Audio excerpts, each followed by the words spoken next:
Assalamualaikum warahmatullahi wabarakatuh. Baiklah, saya Rahma Darati, perwakilan dari kelompok 7 sebagai moderator. Di sini kelompok 7 akan melakukan pembahasan materi yaitu mengenai demokrasi Pancasila dengan dosen pengampu Bapak Uun Lionar, SPD MPD.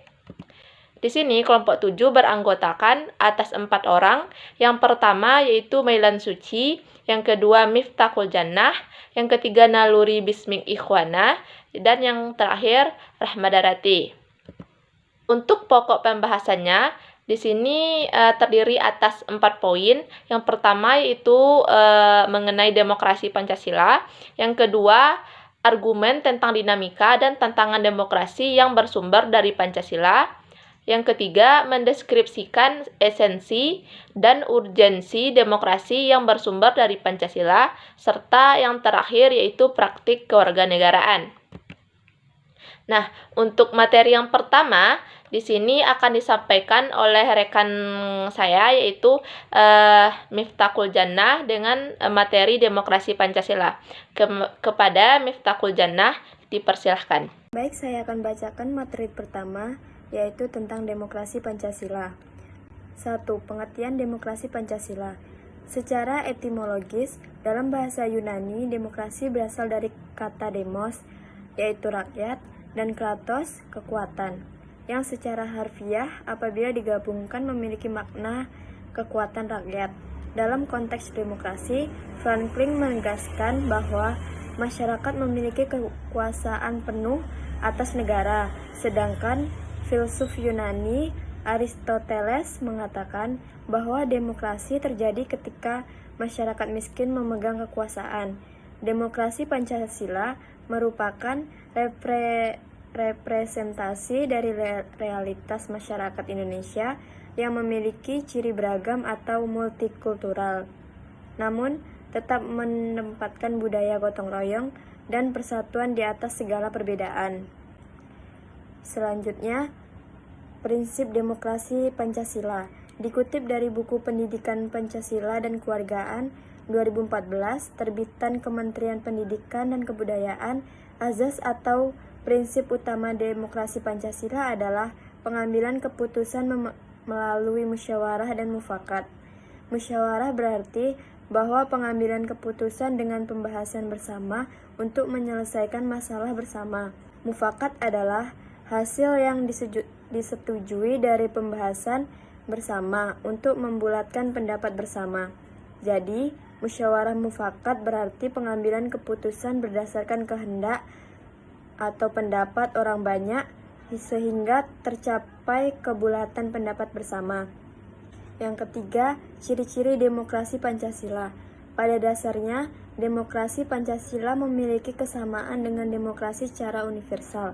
Namun, terdapat ciri-ciri demokrasi Pancasila yang membedakan dengan demokrasi lainnya sebagai berikut. 1.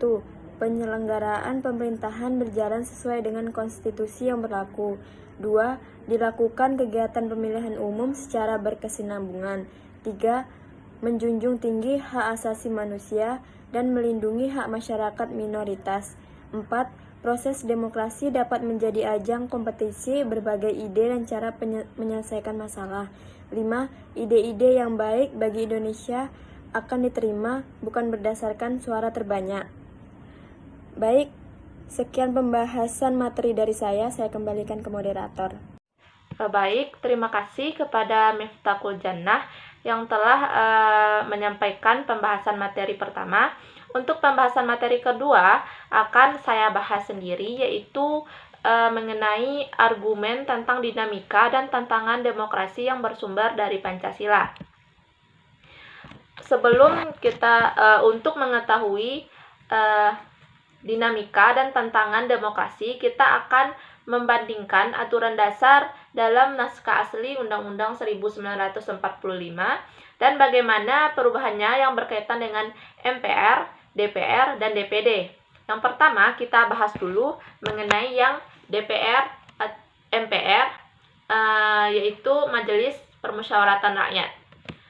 Amandemen Undang-Undang Dasar 1945 dilakukan pula terhadap ketentuan tentang Lembaga Permusyawaratan Rakyat, yakni MPR. Sebelum dilakukan perubahan, MPR merupakan lembaga tertinggi negara, dinamika susunan keanggotaan dan wewenang MPR. Ketentuan mengenai Majelis Permusyawaratan Rakyat atau MPR dalam naskah asli Undang-Undang Dasar 1945 terdiri atas 2 pasal. Kedua pasal tersebut adalah pasal 2 dengan 3 ayat dan pasal 3 tanpa ayat. Yang kedua yaitu Dewan Perwakilan Rakyat atau DPR. Dalam upaya mempertegas pembagian kekuasaan dan menerapkan prinsip saling mengawasi dan mengimbangi yang lebih ketat dan transparan, maka ketentuan mengenai DPR dilakukan perubahan. Dan poin ketiga yaitu Dewan Perwakilan Daerah atau DPD. Ketentuan mengenai Dewan Perwakilan Daerah atau DPD merupakan hal baru dalam Undang-Undang Dasar 1945. Ketentuan ini diatur dalam bab tersendiri dan terdiri atas 169 dua pasal, yaitu pasal 22C dengan 4 ayat dan pasal 22D dengan 4 ayat. Baik, sekian materi dari saya. Kemudian untuk pembahasan materi ketiga akan disampaikan oleh Melan Suci. Kepada rekan saya Melan Suci mengenai pembahasan poin ketiga yaitu mendeskripsikan esensi dan urgensi demokrasi yang bersumber dari Pancasila. Saya silahkan. Baik, saya akan membacakan materi ketiga yaitu mendeskripsikan esensi dan urgensi demokrasi yang bersumber dari Pancasila. A. Pengembangan kehidupan demokratis.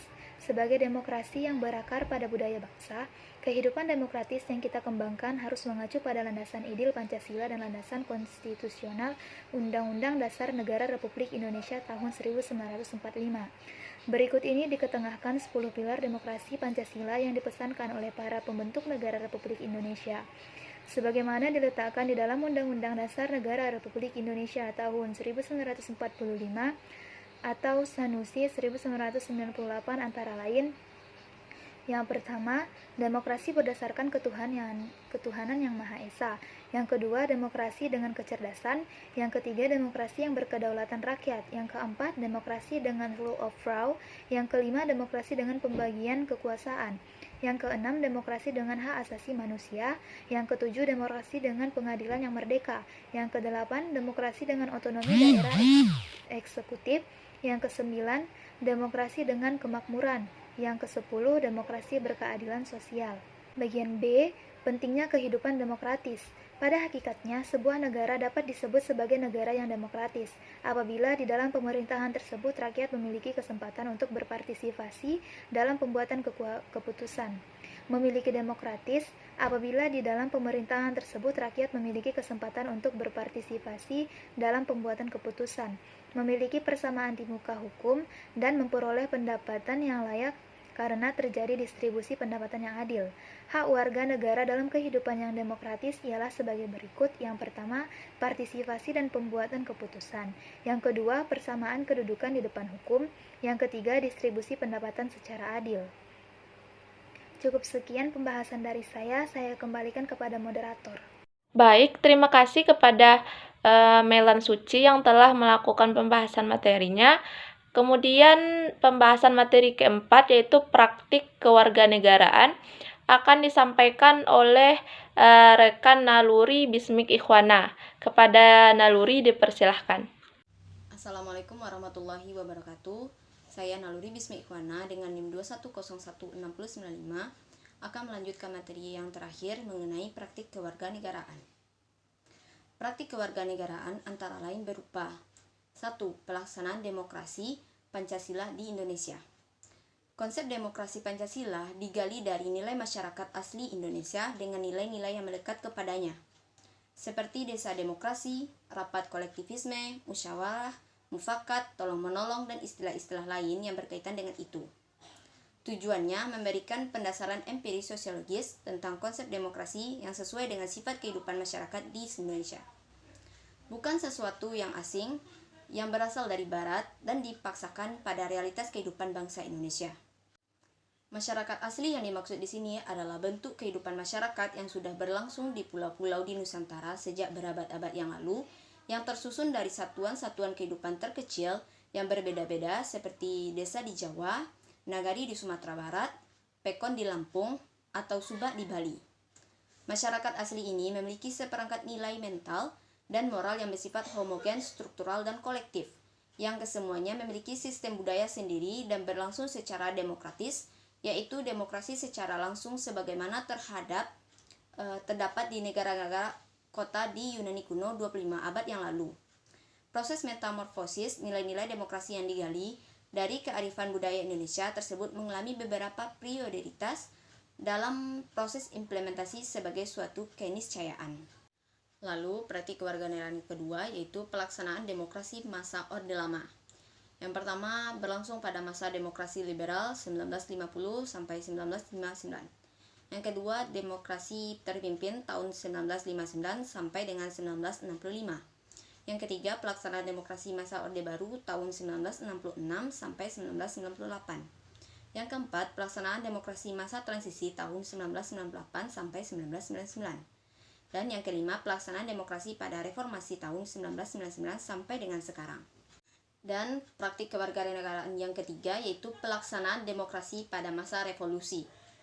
Tahun 1945 sampai 1950, Indonesia masih berjuang menghadapi Belanda yang ingin kembali ke Indonesia.